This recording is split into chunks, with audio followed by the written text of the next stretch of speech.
মাকে বললাম, মা দিদাকে একদিন নিয়ে আসো, আমার বাড়িটা একটু ঘুরে যাক, দেখে যাক। দিদার তো অনেকটা বয়স হয়েছে, হয়তো এরপর আরও জড়তা এসে যাবে।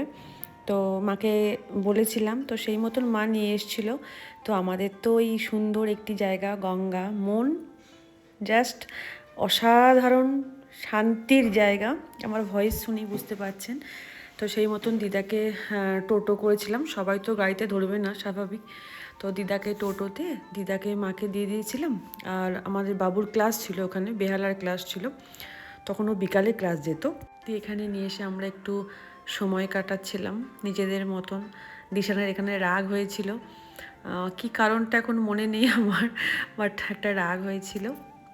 যখন আমরা ছোট ছিলাম তখনও আমার দিদা সুন্দরী ছিল, আজও আমার দিদা কিন্তু সেমভাবে সুন্দরী আছে, নামও তার চাঁপা রানী।